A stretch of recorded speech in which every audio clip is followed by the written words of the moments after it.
bagi kita semuanya. Alhamdulillah Rasulullah sallallahu alaihi wasallam amma ba'da Fabisunni sadri wa yazmi amri wa hudda min lisani yafqahu qawli Allahumma anna Muhammad وزدنا فيما أعطاك وأرنا البال وزدنا فينا ما آمين يا رب العالمين. Yang kami hormati seluruh jajaran pimpinan Bakti Kasih dan juga seluruh pimpinan pemirsa dan semua warga dan jamaah Taweh Haji Indonesia yang kami hormati, kami ucapkan selamat kepada pemirsa yang istiqomah untuk memberikan perempuan untuk menjadi penceramah namanya.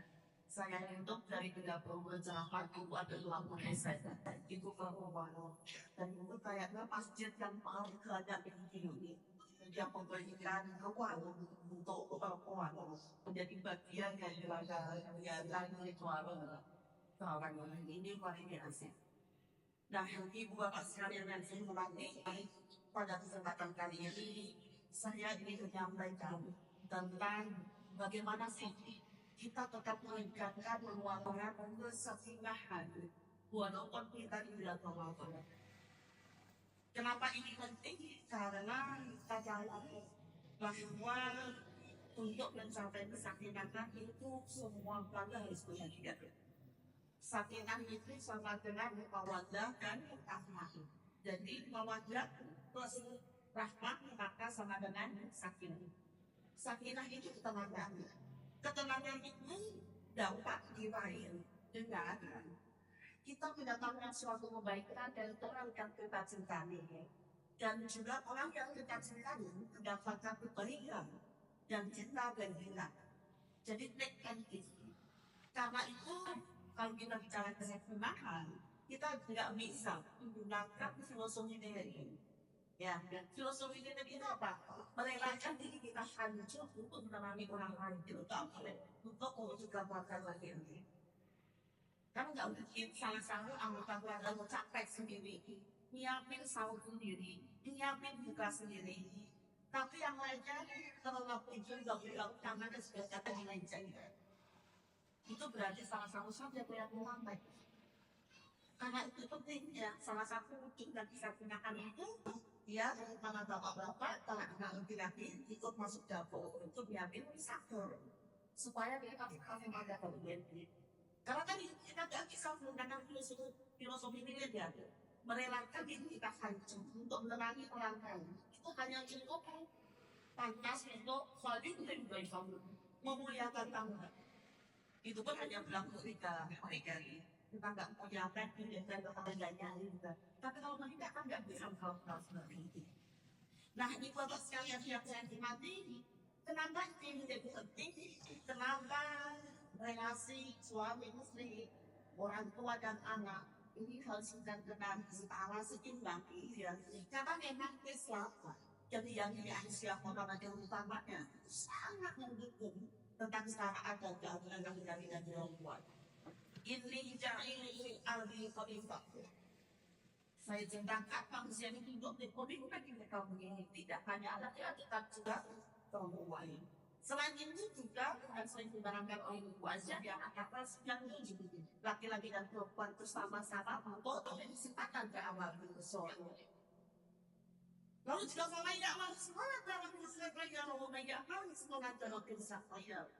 Bahwa setiap kita laki-laki dan perempuan itu sama-sama hadir untuk tanggung jawab terhadap apapun yang kita lakukan walaupun itu susah bersama.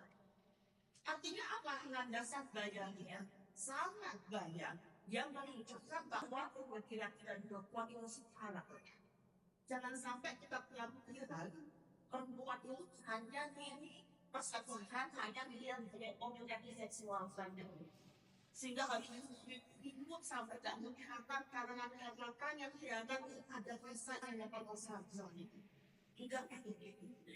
Perempuan itu juga makhluk intelektual, contohnya Aisyah. Makhluk dan makhluk ekonomi, contohnya Khadijah. Perempuan itu juga makhluk politik. Kita ratu bintis diakui oleh Tuhan, negaranya penggugat walaupun kosong. Jadi jangan membuat itu saja dipikir sebagai sumber fitnah. Suaranya pembuat adalah Allah nggak mungkin saya bertinggi di podium itu.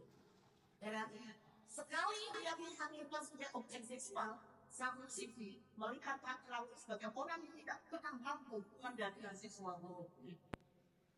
sama aja gitu kan, seolah-olah kalau melihat wajah yang terbuka atau suara begini tuh langsung mikirnya aneh-aneh. Enggak lah, kita kan ke masjid niatnya, bukan ke kafe atau ke tempat yang nggak jelas itu.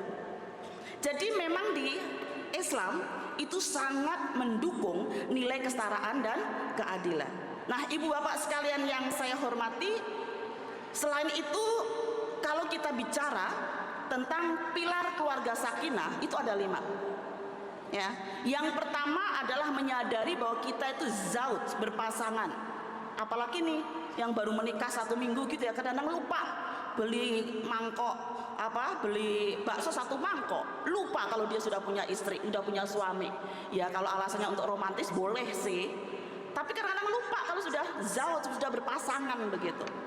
Yang kedua adalah misakon ghalido. Pernikahan itu adalah perjanjian yang sakral, yang mana di sini tidak hanya istri yang dituntut untuk setia, suami nggak perlu karena ada jalan poligami, nggak begitu.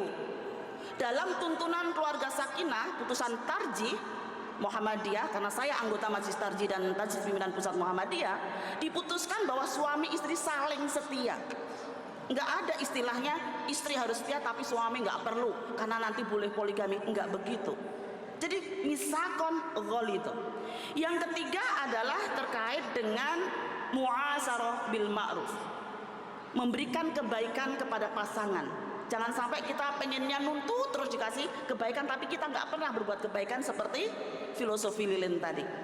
Yang keempat adalah musyawarah. Apapun keputusannya, nanti mau lebaran di rumah ibu mertua atau di rumah kita sendiri, ya, atau di rumah suami atau rumah istri, ya harus dirembuk. Ya, kemarin saya dimintain bikin konten menjelang lebaran untuk anak nikah usia muda. Kenapa?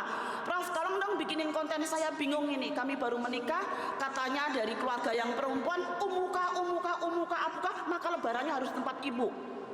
Nah, yang bapak-bapak, arijalu qawwamuna 'alan nisa, maka lebarannya harus tempat bapak. Waduh, kan bingung toh ini jadinya. Ya, maka dirembuk. Bagaimana teknisnya, bagaimana mungkin gantian atau seperti apa. Ini musyawarah. Ya, yang terakhir adalah terkait dengan antarodin, saling ridho.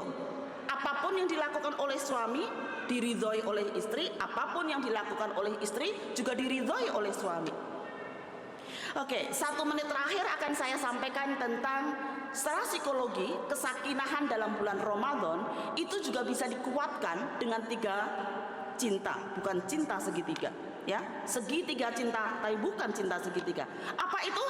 1 adalah komitmen, seperti misakon ghalidho. Yang kedua adalah kedekatan emosi. Jadi kalau kita masih nggak mau ngasih password kita pada pasangan kita, berarti kedekatan emosi kita dipertanyakan. Karena kedekatan emosi itu seperti sahabat, ya, seperti sahabat gitu ya. Yang ketiga adalah gairah, ya, gairah seksual, gairah keromantisan gitu. Itu juga sangat penting sekali walaupun di bulan puasa. Saya pikir itu ibu bapak sekalian, saya sudah timer 7 menit karena kultum katanya kuliah 7 menit, maka saya tadi timer sehingga tidak melebihi daripada 7 atau 8 menit. Kurang lebihnya mohon maaf, terima kasih. Semangkok berlian untuk kekasih, cukup sekian, terima kasih. Billahi taufiq wal hidayah, nasr minallah wa faqrib wa basyiril mu'minin. Assalamualaikum warahmatullahi wabarakatuh.